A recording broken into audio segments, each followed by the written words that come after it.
This is SaaS Therapy.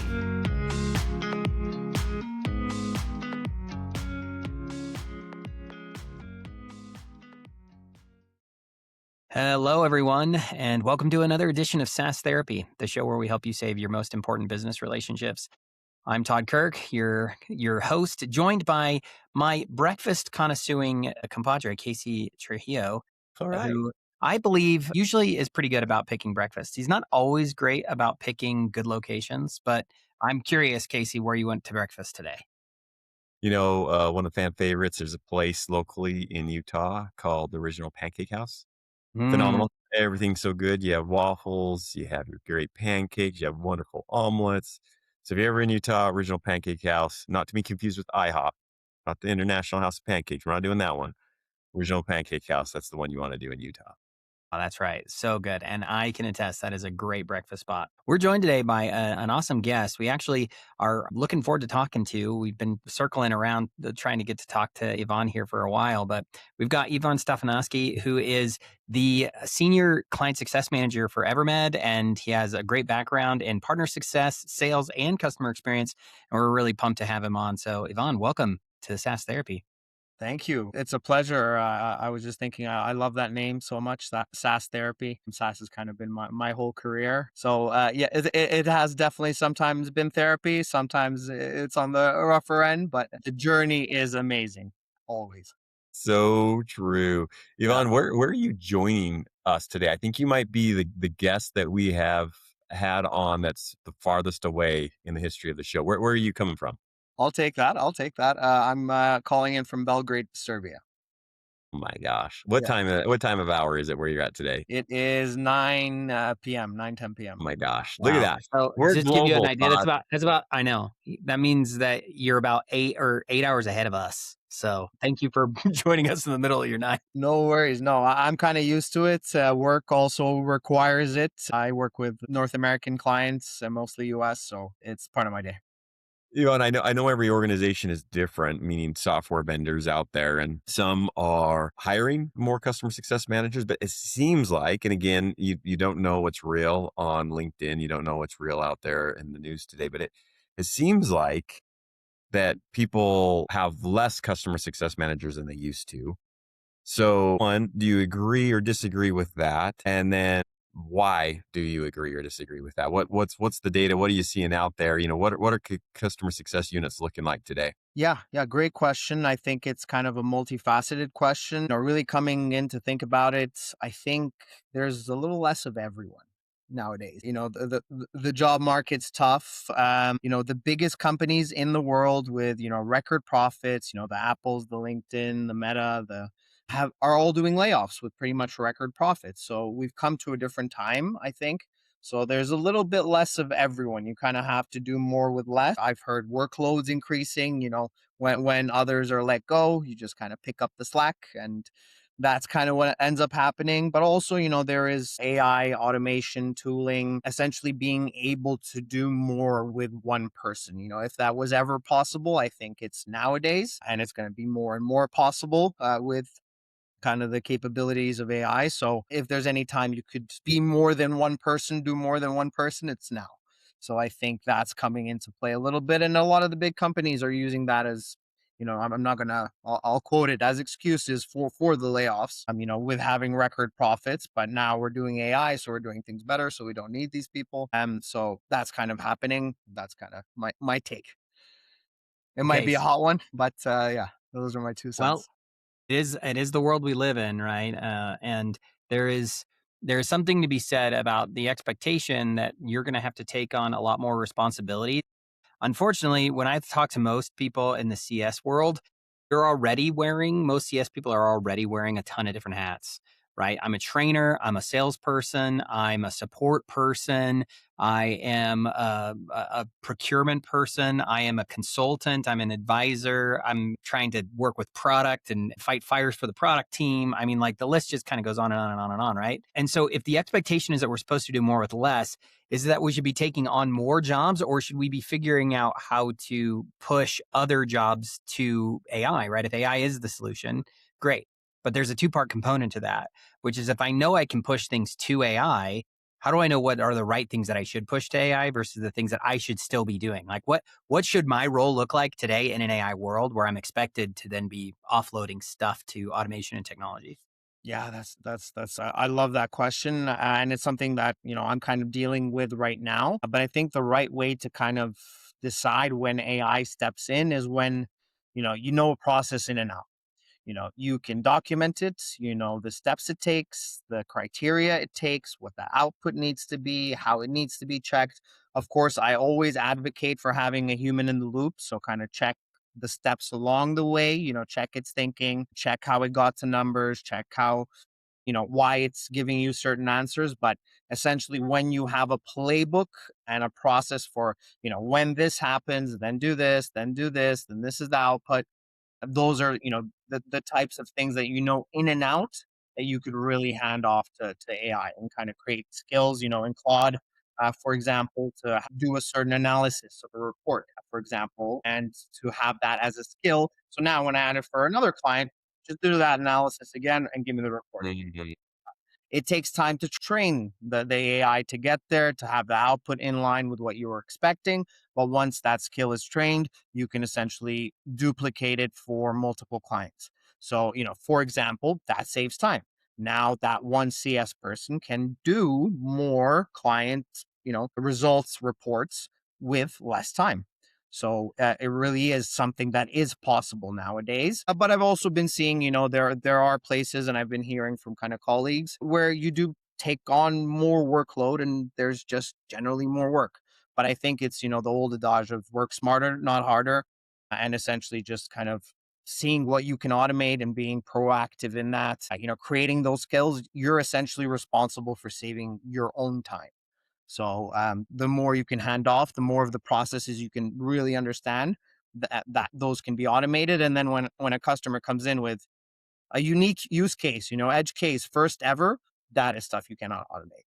That an AI will not do, and that is where you need to spend your time and where your time is most valuable. Okay, Yvonne, I got a question. I love the example of, hey, I want to do an analysis on an account. You do the call it skill, do all that, and boom, pop something out. That could have just been the first example that came to your head, but I'm going to give you a quick little story and then ask you the question around it. So talking with our head of marketing, and I love our head of marketing. She's phenomenal. But it was funny that one day she was talking and she was saying, gosh, it's so easy to tell when I get an AI message, and I just think it's kind of disingenuous that you're following up with me with an AI messaging, right? And you can just spot it, and you're just like, oh, you don't even know me at all, right? Even though Mhm. it's trying to, I can just sense it. And then later that day, we did a training on how to use an AI tool to reach out to people. And I was like, that's interesting. So you know that when someone reaches out with you with AI, you don't like it. But then we just got trained on how to use AI to reach out to people. So the question I have for you, Yvonne, is you mentioned something that doesn't face with the user really. I mean, it's a report or something like that. What's your take on using AI to do outreach with customers? Is it there? Should it be used? Or should that just be a human element? Because it does feel like I'm not worth your time. You just AI'd me. And I don't even know if that's a term anymore, but maybe it is a term right now. I've been There AI. are I want one thing even as a before You you just made answer it. that, one of the things that one of the things before you answer that that's hard too is just to realize that there are multiple like Silicon Valley unicorns right now, but that's just their whole play is, well, we're going to make all your SDR and all your customer outreach all be AI. So it's a really fascinating dilemma there. Yeah, I mean, I don't generally use AI to automate reach outs. I like keeping those personal. It's also just kind of a memory aspect. And it's all determined by how many accounts you have. If you have 150 accounts, you maybe need some automation, or over 150 accounts. I've heard of people having 300, 500. So, then you need automation for sure. But if you have the, let me say, luxury nowadays to have that close relationship with clients, you want that to be part of, something that you remember on a call, that you had that email, you had that interaction. If it's a reach out for sales, I would probably understand it more in terms of AIing things, but because you really haven't had a relationship with that prospect. If it's just leads that, you can reach out to tens of thousands, maybe hundreds of thousands of leads with AI. I do think that has its value. And there's also a thought there. And, you can make a sound human. If you're using the defaults, yeah, it's going to sound like AI.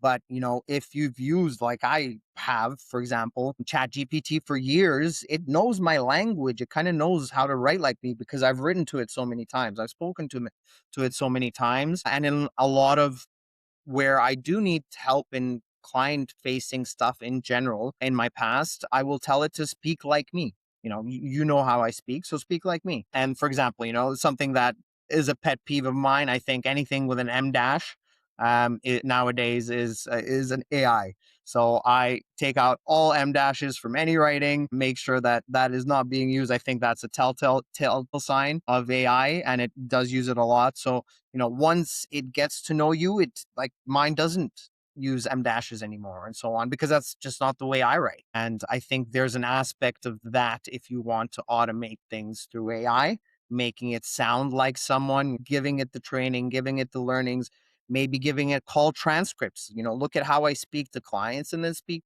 in that way. And you can give it 100 transcripts and then it's going to have even more data. So something like that, or where I love the interview aspect of working with AIs. Whenever you're creating a skill or, asking it to do something, let it know that it can interview you and ask you questions on anything that is so that it can clarify it and give you the best possible answer.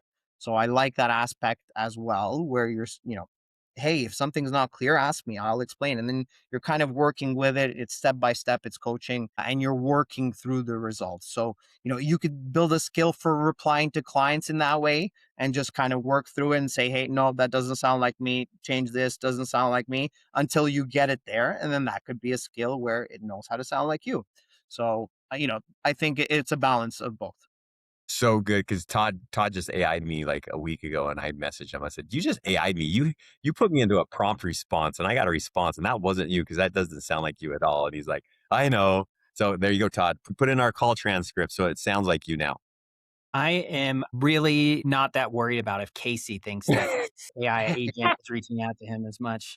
But, it's funny that you mentioned that. One of the things that I saw in a LinkedIn article today, well, it wasn't a LinkedIn article, it was a post about an HBR article. Now, Harvard Business Review just pushed out an article to just, a couple months ago that was basically like, has AI ended thought leadership? And what I thought was really fascinating about that is like one of the things that is really great about AI is it saves us a lot of time. The fact that like you can generate insights on a report really quickly. Awesome. The fact that I can give you a framework that you can go and apply and use right now. Awesome. But now a lot of people are going and anybody can kind of pretend to be an expert on a topic. And so there's two things that I think are really fascinating on this. And the argument I felt like in the article was saying, well, what does human thought leadership look like now in the future if kind of anybody can just be like, look at this amazing framework that I came up. I got this awesome tool. Here's this really cool thing. And it's like you didn't come up with it, AI did, or you had an idea and then AI took it forward. So kind of anybody can just fake it till you make it a little bit. And that can erode confidence too. So it's not even just about voice so much as it is about like, dude, is it really possible for a guy like Casey Trujillo to actually sound as smart as he does? He didn't sound that smart 2 years ago. I'm not sure how I feel about him now. And so for me, the thing that I wonder about is what does thought leadership for a human look like in the future? If kind of you've now taken the ability for everybody to look so smart and so capable and so helpful, how do you stand apart? How do you look different? So that's my thinking of it too. It's not even just about recognizing that it's AI, but it's like, all right, but like what did Yvonne bring to this that's unique? And I'm curious what that ends up looking like in the future.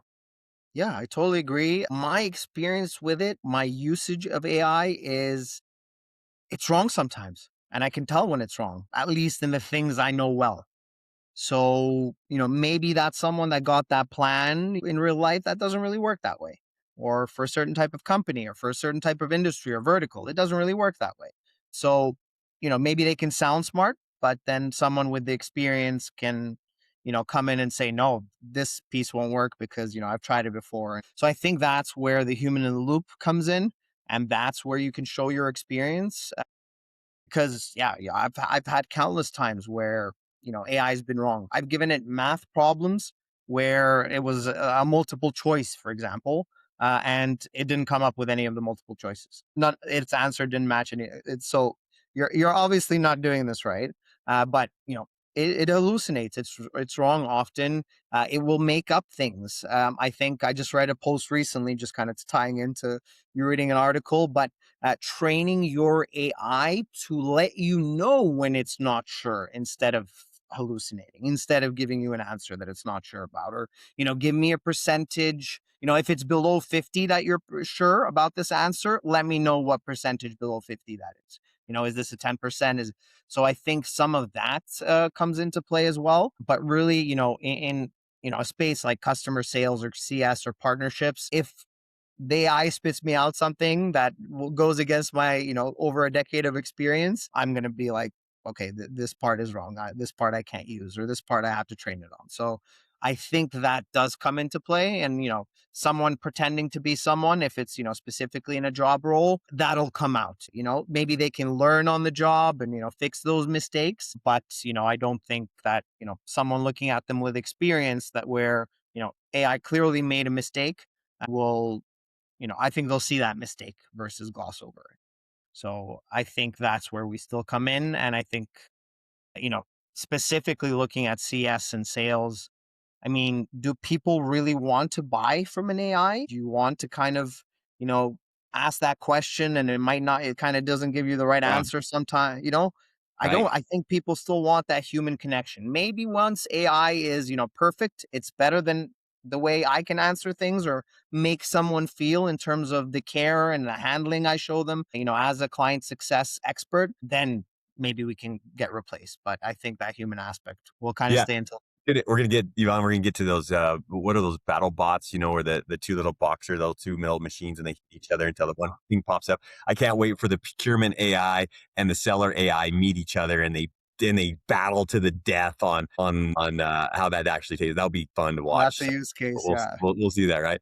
Yvonne, we've talked a lot about AI. I'm done with it. I can only have so much AI talking a day. I got to get to some other stuff too.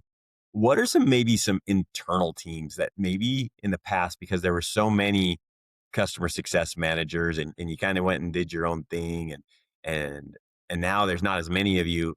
What are some internal teams at an organization that maybe customer success overlooked? I don't know if it's customer education, I don't know if it's marketing, I don't know if it's lining better with product management.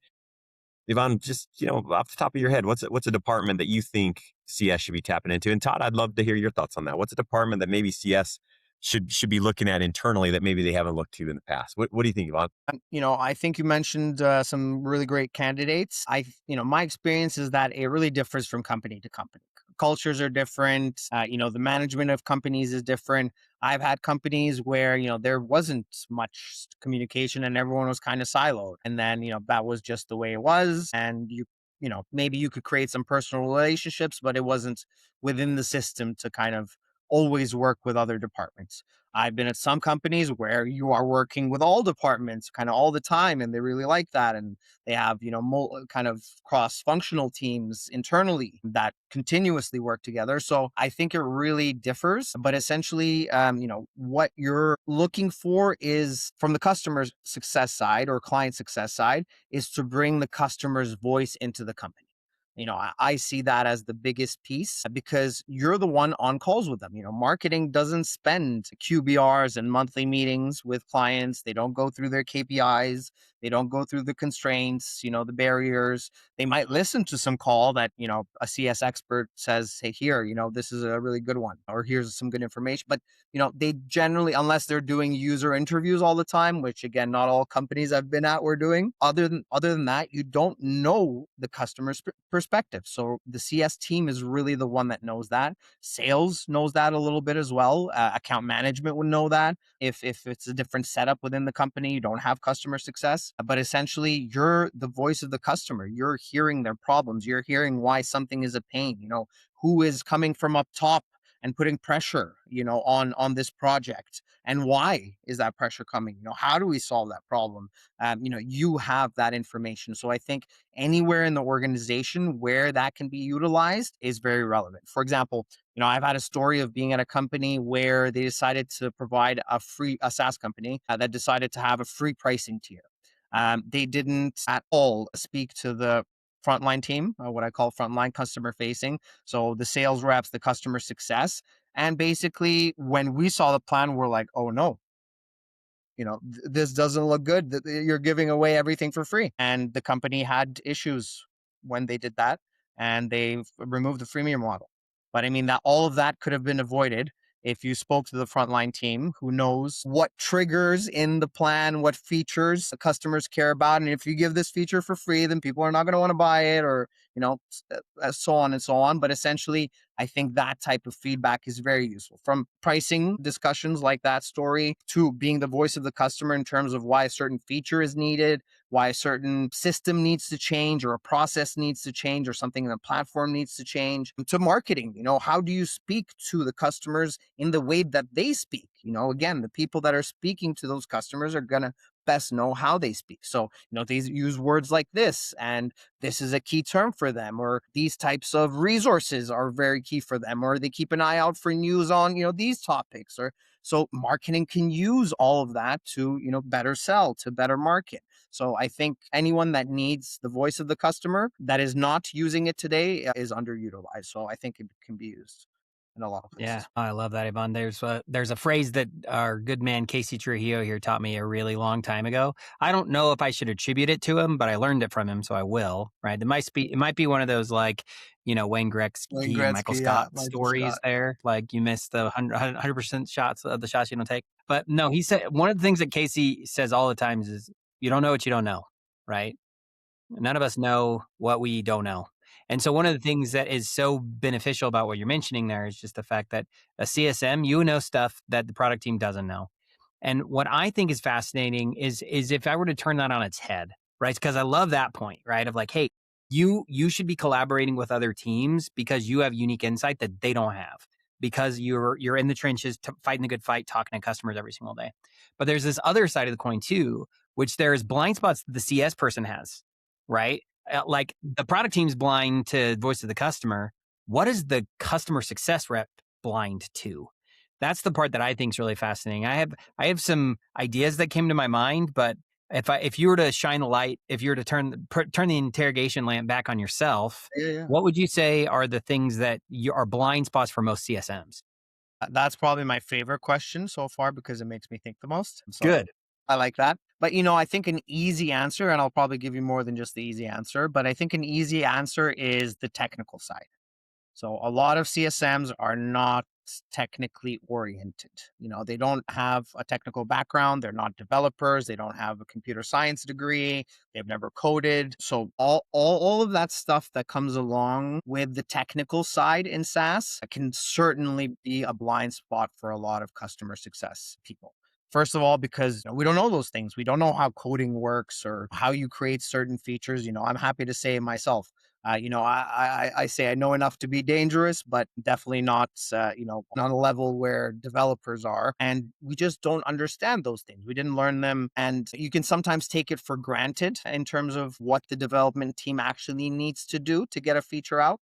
So I think that's important to kind of keep in mind, because sometimes to you, seemingly a small change is actually, a week of work for a person. You don't know that kind of stuff as a CS person unless you're coming from a computer science background. You were a developer and then you went into CS, which is, more of a kind of customer success engineer type role where, pays are higher as well, where the education is a little bit different. But unless you're one of those, your blind side is definitely the technical side. I Yeah. would say. So you have to be well trained in the platform, have to kind of strive to be an expert always, to always be learning, okay, why does that take a week? What kind of work do you have to do there? Or, how does this feature work? Or how would I change this on the website myself? Or, kind of be proactive, and because you're always going to be learning, because you're never going to know how much they know on the Mhm. technical side. So I think that's an easy blind spot. But I mean, I think we're all kind of biased, so I think we can have blind spots anywhere, from how much support is answering and how much more technical maybe support is than the CSs. what the sales team needs to do and how long their sales cycles are. And having been on the sales side, I've been in companies where you have investors, you have targets, and you have pressure, and you feel it and it's coming down. And some people, I always say, I'm an ethical salesman. I won't oversell. I'll sell just what's there. But I've seen people lie to meet their targets. So, you don't know what that side is maybe doing, and that's maybe a blind spot. And then that is a typical problem, I would say, for a lot of companies where sales over promises and oversells, and then comes onto the CS side. So I would say that could be a blind spot if you don't know what sales is promising. So I think everyone has to work hand in hand, and again, leverage the knowledge we have being customer facing, as well as us leverage everyone else's knowledge. Everyone at the company is there for a reason. Everyone has knowledge that you don't have. So as Casey So said, good. you don't know what you don't know. Yep, I love that. If I had a nickel for every single time I've heard a seller tell one of the people on our product team, I don't understand why this is so hard. Why Oh, this should so be so true. easy, right? Right. So Yeah, you true. think it would be Casey, easy because you don't get it. you've probably never uttered those words before. Seriously. Even more to say it now with AI, you're just like, come on, AI, I could do it myself if I wanted to. I could go engineer myself. Just won't let me. Yvonne, we used to play a game when we first started SaaS therapy called This or That, and so you had two options. You had to choose one of them. So, for example, If you're a longtime listener, tell us if you want us to bring that back. I really liked that game. Actually, I'm sad, Casey, you stopped doing it. So I'm glad you're resurrecting it right now. So you're oh, testing it well, on me. Okay, good to know. Yeah. yeah. So I'm gonna do a fun this or that, and then we'll do an actual business use case of this or that. So a fun one is: would you rather have to wear pants to bed that are consistently wet, but the bed you're sleeping on is super soft, the most comfortable bed in the world? Or would you like to have the most comfy pajamas in the world, but you sleep on the hardest bed in the world? That is a tough one, actually, because I see advantages to both. There are back health advantages to lying on a flat surface, even though it's not comfortable. But I will probably be biased currently. It's very hot here in Serbia. So I might not mind the wet pants because they're going to As cool me long as off. they're cool, as long as it's not muggy, steamy Yeah, sweatpants, that sounds exactly. awful. Exactly. Yeah, They could be so wet and good. cooling me off in this hot summer. So I I love might it. take that for now, but that might change in the winter. Oh, I love it. I love it. Okay. So you have budget set aside and you have two options. Leadership says you can bring in one of the best negotiators in the business. They're going to give you 4 trainings for your CSMs. And at the end of it, the goal will be that your CSMs will be top negotiators in driving value and helping close business. I'm going to bring in this guy. His name is Todd. He's one of the best at teaching your people how to use AI and how to do some skilling and prompting and do different things like that. So they can take advantage of the AI tools that you've given them. And so you're going to have these sessions at the end of it. They're going to be pretty dang good at creating some automation with AI. You can only choose one of them. Which one you choose and why? Yeah, that one's an easy one for me. I'm going with you, Todd. That's just because he said me. What if No, it's no, like, no, what if no. he said it was I'll Casey? explain. Don't worry. So I think especially that question, Casey, I'm biased on because I don't think CS should be handling negotiations. So I'm biased on that. I think we are moving more and more into a world where customer success owns revenue metrics. And really, I don't understand the purpose of it. I understand the purpose of owning renewals, not losing your current customers and maybe expanding some of them. But to have a revenue target where I've come across some roles where 75% of the success metrics of the role for a CS person were revenue targets. I mean, that doesn't make any sense to me because that's sales. Again, talking about those motivations, you have those investors, you have targets you have to reach. You don't want CS to be motivated to have to reach their target by any means versus doing what's right for the customer. So I don't think CS should have revenue targets, and I don't think they need to be expert negotiators. I think they can pass that off to sales, have a nose for the opportunity. They mentioned they wanted the mobile app or they wanted this other feature. Okay, perfect. I will connect you to a sales rep who has more information on that and can help. You are the customer's friend internally. You don't sell to them. unless it's a renewal. And to me, renewal should be a no-brainer. We've been doing well this past year. You're staying with us. It's kind of a no-brainer. So that you can be accountable to. But the revenue piece and negotiating with customers from the CS side, I'm not a fan of. So I'm going with AI knowledge and getting trained on that, because I think, again, you can do more with less with AI, and become a more powerful CS person, as be more than one person. I like it when someone takes a side and at least has an opinion. I am curious. That's your question, though, Casey. Do you have a follow up on that? Like, what's your take? Do you agree? Do you disagree? Where would you Yeah, take that? Well, I'm a seller, so I believe that human connection and again, negotiating. I see Sean, or Yvonne, I see how, negotiate. Hey, I think it blurs the lines. And I'd love for you to talk a little bit more about that, of why you feel that, because again, there's a reason why customer success was created, right? But I do believe that we negotiate every time, whether I'm negotiating a price or I'm negotiating you turning on a feature. I'm negotiating with you getting me in front of a stakeholder. I'm negotiating with you to do a 3-year new renewal versus a 1-year renewal, right? Maybe professional services. I might not be closing the business, but we're consistently negotiating, right? There's always the saying of the ABCs always be closing. I'd actually say if you're really good, you're always negotiating, because, I think selling, going back to your point, Yvonne, at the start that you made, is sometimes when we sell, we sell to our own purpose and we don't sell to what the needs are. So I like negotiating better. I like that term a little bit more. That's the reason why I would choose that. But Yvonne, talk to us a little bit about why you feel so strongly about that, between CS and sellers, because a lot of people are asking their customer success people to sell a certain amount and do some just a little bit more beyond just the renewal. Why do you believe that maybe you should consider not doing that? Yeah, I think, we're in different times. So I think, the pressure is on, in terms of economic pressure on any company. So I think, getting revenue from wherever they can is a smart decision for a company, as a company. So I think that's why that's happening. But again, if a customer success person's motivations is to reach their target and to sell them this add-on that they don't really need, they maybe could use sometimes, but now they'll be paying more. If my motivation is that sales, then I will sell it to them. But, a pure customer success person wouldn't. And I've seen great examples in my current company where we don't do things like that, because it's gonna, bite you in the bum, if I may say so, later. So basically, you're kind of doing something that is not in the best intention or for the best value of the client, just because of those targets and that pressure. And then later, they don't need it, they downgrade, and you have a retention problem. They might cancel. It's too expensive because of that upgrade. And the negotiating aspect you kind of mentioned, for me, is a lot of it is relationship management. It doesn't necessarily have to be negotiation, but being able to speak to a customer or a client about a certain feature that's upcoming and that they could use. But that comes up when, you're hearing them say, oh, our users, for example, are not being able to access the platform on their mobile devices. And, we've got a lot of emails on that. And then you're like, oh, we have a mobile app. That is the type of scenario where you, as a customer success person, are mentioning that because of the benefit of the customer. And that is Yeah. your motivation. And I think that's really where the best decisions come from in CS.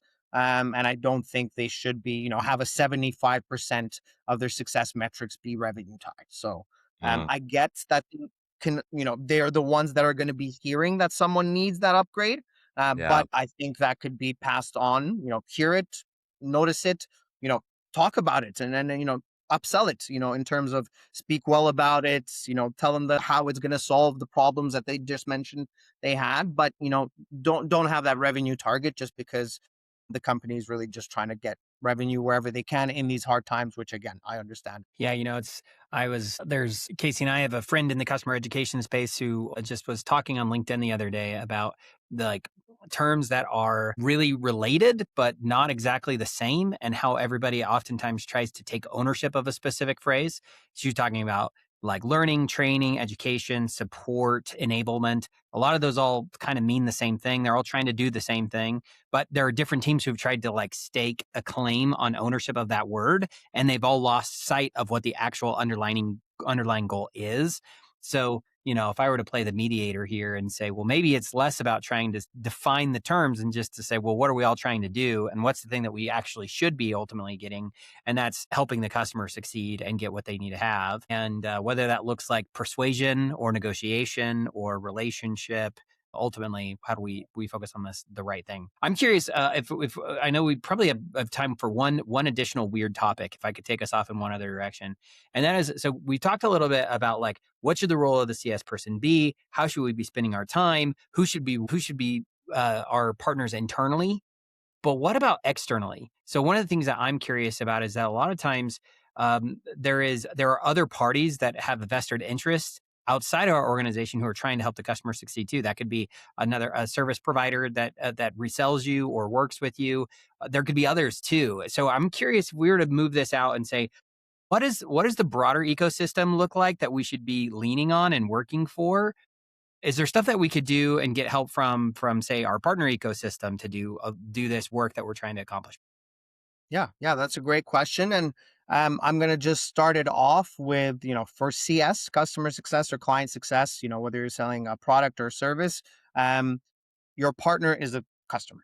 So that's kind of how I'm going to put it out there. Basically, they're the ones you have that relationship with and the one that's helping. Of course, there are partners as well. I've been in the partnerships world myself. And yes, absolutely. So, for example, like, tied to my current role, if one of our clients wanted to do something that was outside of our capabilities and we thought that it didn't make sense for us to build out those capabilities, then we would potentially use a partner platform to essentially integrate them in because they already do that. They're already experts at that. Why reinvent the wheel? And essentially integrate that into our own platform and have that used in the input that's seen and the output that's seen in the input that's used and output that's seen within our platform. So essentially, we are leveraging a partner and that would be a partnership. So I think again, and really this ties very closely to, what's in my heart. I like to help my friends. I like to help my family. I like to help people around me, even a stranger on the street. So really all of this comes from, doing the best for the customer, doing the right thing, helping them reach their goals. So that motivation comes from that. So if a partner is best to be used there, absolutely. Maybe there is, I don't know, translation work or transcription work that it doesn't make sense to take up your team's time on. Use a partner, get that done, make sure that it's, quality assure it and make sure that the partner is doing the right work. That's where your role comes in and your responsibility to the client or customer comes in. But absolutely, you don't always have to reinvent the wheel. So I think partnerships are important. And I mean, in a sense, we use partnerships every day. Your email is Gmail or Outlook. So you're working with Google or Microsoft to talk to those customers. You're using Zoom or Microsoft Teams those are in essence partners in some way too. So I think you kind of all have to work together for that successful outcome. Vaughn, thank you so much for your time and for being part of this all the way across another continent. It's awesome. Thank you so much. We call this show SAS Therapy because we feel it's very therapeutic to talk through these things and get it out there, and someone on the other end listening going, we deal with that too, or, oh, that's a great idea. I've never thought about that. So because of SAS Therapy, if you've ever been to a therapist, after the session, they usually give you a homework assignment, something to work on. So the next time that you meet, they can go over that and say, hey, how did we do this last couple of weeks with doing whatever X, right? So, Yvonne, if you could give our audience a homework assignment, and it could be anything you want, but what would be the homework assignment you give to them? Yeah, I'd say probably, and it's again closest to my heart. Make sure that you're doing things right for the customer. I think if that is a company's motivation across departments, you can't go wrong. You're going to have customers, you're going to be changing for them, you're going to be improving for them. Um, you know, I think that if that's everyone's motivation, you are bound to be successful. If you keep improving, keep iterating, I think that's super important. Doing the right thing for the customer is going to leave them happy, is going to have them renewing, is going to have them upselling, buying more. Even if they're happy with the sales process and you're doing things for them for their best interests, you're going to make a sale more easy. It applies to every department, even in marketing. What does the customer want to hear? What are their pain points? What do we need to tell them to connect their pains with what we actually have that will solve their pain? consultancy. Development team as well. Think in the shoes of a customer, think of how much this could be a problem to them, and then prioritize items in that way versus an internal thinking of, hey, this is not a big deal, but it actually is to customer. I think it applies to every department, but yeah, I think, always think of the customer would be my homework piece. Awesome. Love it. So good. Yvonne, thanks so again for coming and joining us today. If people want to get a hold of you, what's the best way for them to find you? Just I look you think up on LinkedIn. LinkedIn? Yeah, Okay. LinkedIn, absolutely. First and last name, Ivan, and then Stefanobski. But it's been a pleasure to be here. I love the therapy. I'm very extroverted myself, so these calls are therapy to me. So I would agree with the title. But yeah, pleasure to be here. Thanks for having me, and look forward to connecting more soon. Of course. Thanks again for joining us. And for those of you who are here with us for the first week, we're here every week. Come back. Join us on Wednesdays. We release new episodes every week. Give us a follow and a like. I always say that at the end because that's what the Gen Z kids do. And I'm old. So I want to be cool like the young guys. Love it, Awesome. love it. Yvonne, thanks again. Everybody have a great rest of your week.